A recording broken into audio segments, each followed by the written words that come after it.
नमस्कार दोस्तों, हर हर महादेव। वीणा Deepak Soni YouTube channel में आप लोगों का स्वागत है। आज मैं आपको इस वीडियो के माध्यम से धनतेरस हम क्यों बनाते हैं, धनतेरस की कथा कहानी सुनाऊंगी। कहानी सुनने मात्र से ही हमें भगवान धन्वंतरि का आशीर्वाद मिलेगा। के साथ मैं आपको बताती हूँ धनतेरस हम लोग क्यों बनाते हैं। समुद्र मंथन के दौरान भगवान धन्वंतरि जब अपने हाथों से अमृत कलश लेकर निकले थे, उस दिन कार्तिक मास के कृष्ण पक्ष की त्रयोदशी तिथि थी।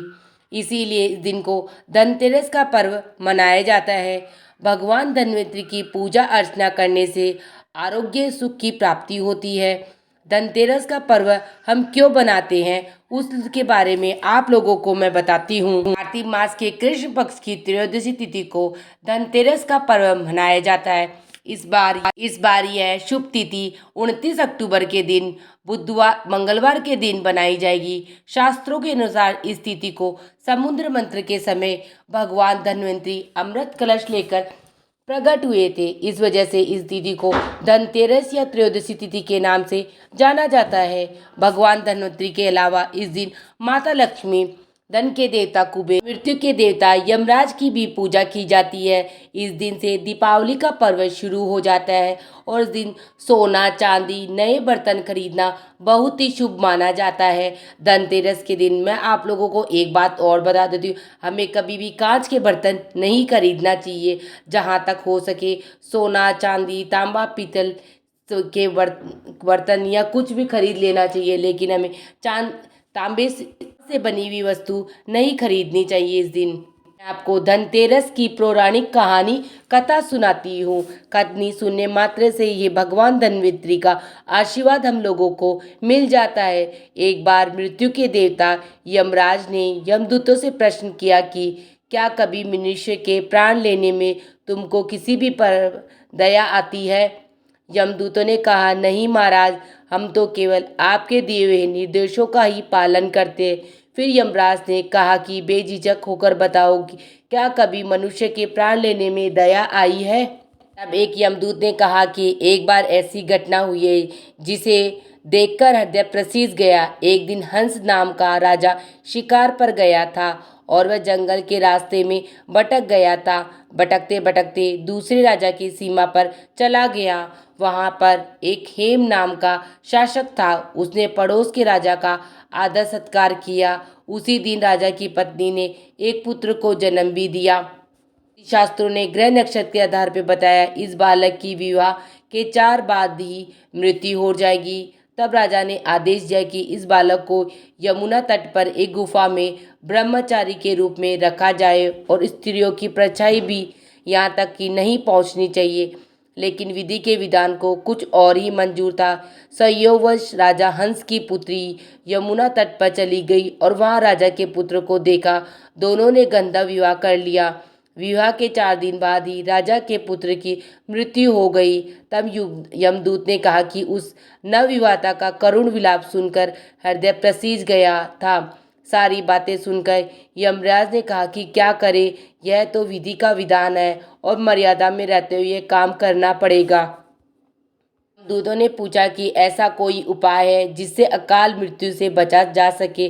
तब यमराज ने कहा कि धनतेरस के दिन विधि विधान के साथ पूजा अर्चना और दीप दान करने से अकाल मृत्यु नहीं होती है। इस घटना की वजह से धनतेरस के दिन भगवान धन्वंतरि और माता लक्ष्मी की पूजा की जाती है और दीप दान किया जाता है। मैं आपको धनतेरस की एक अन्य कहानी और सुनाती हूँ।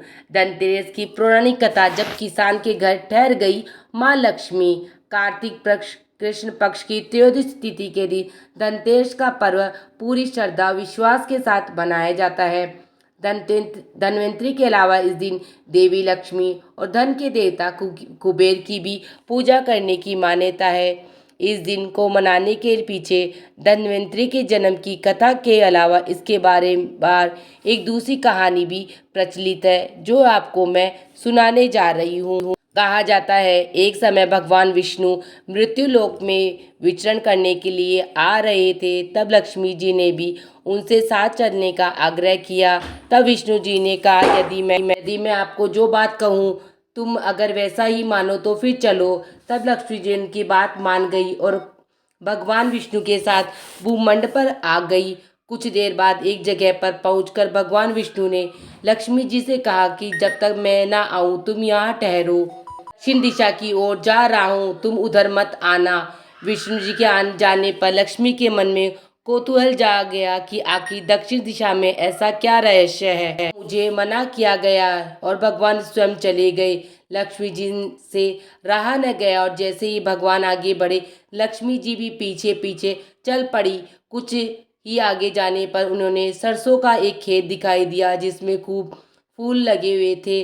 सरसों की शोभा देखकर वह मंत्रमुग्ध हो गई और फूल तोड़कर अपना श्रृंगार करने के बाद आगे बढ़ी।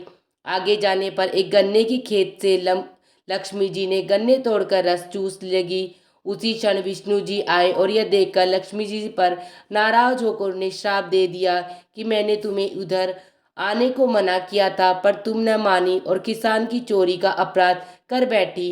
अब तुम इस अपराध के जुर्म में इस किसान की 12 वर्ष तक सेवा करो। ऐसा कहकर भगवान उन्हें छोड़कर क्षीर सागर में चले गए। तब लक्ष्मी जी गरीब किसान के घर पे रहने लगी।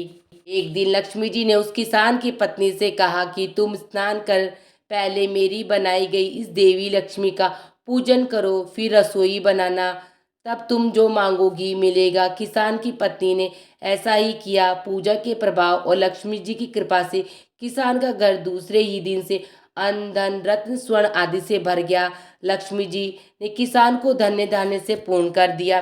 किसान के 12 वर्ष बड़े आनंद से कट गए। फिर 12 वर्ष के बाद लक्ष्मी जी ने जाने के लिए तैयारी की। विष्णु जी लक्ष्मी जी को लेने आए तो किसान ने उन्हें भेजने से इनकार कर दिया। तब भगवान ने किसान से कहा कि इन्हें कौन जाने देता है, यह तो चंचल है, कहीं नहीं ठहरती, इनको बड़े बड़े नहीं रोक सके। इनको मेरा श्राप था, इसलिए 12 वर्ष से तुम्हारी यह सेवा कर रही थी। तुम्हारे 12 वर्ष सेवा का समय पूरा हो चुका है। किसान हठ पूर्वक बोला कि नहीं, अब मैं लक्ष्मी जी को नहीं जाने दूंगा। तब लक्ष्मी जी ने कहा, हे किसान, तुम मुझे रोकना चाहते हो तो मैं कहूँ वैसा ही करो। कल तेरस है, तुम कल घर को लीप कर पोत कर स्वच्छ करना, रात्रि में घी का दीपक जलाकर रखना और सायंकाल मेरा पूजन करना और एक तांबे के कलश में रुपए भरकर मेरे लिए रखना। मैं उस कलश में निवास करूंगी। पूजा के समय में तुम्हें दिखाई नहीं दूंगी। इस दिन एक दिन की पूजा से वर्ष भर में तुम्हारे घर से नहीं जाऊंगी। यह कहकर वह दीपों के प्रकाश के साथ 10 दिशाओं में फैल गई। अगले दिन किसान ने लक्ष्मी जी की कथानुसार पूजन किया। उसका घर धन्य धान्य से पूर्ण हो गया। इसी वजह से हर वर्ष तेरस के दिन लक्ष्मी जी की पूजा करनी चाहिए। तेरस के दिन अगर हम ये कहानी सुन भी लेते हैं तो कहानी सुनने मात्र से ही भगवान धन्वंतरी और माता लक्ष्मी का हम लोगों को आशीर्वाद मिल जाता है। इसी के साथ मेरी तेरस की कथा कहानी समाप्त होती है।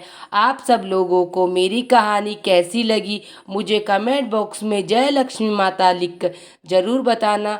वीडियो पसंद आई तो चैनल को लाइक एंड सब्सक्राइब जरूर करना, शेयर करना तो बिल्कुल मत भूलना। जय लक्ष्मी माता, हर हर महादेव।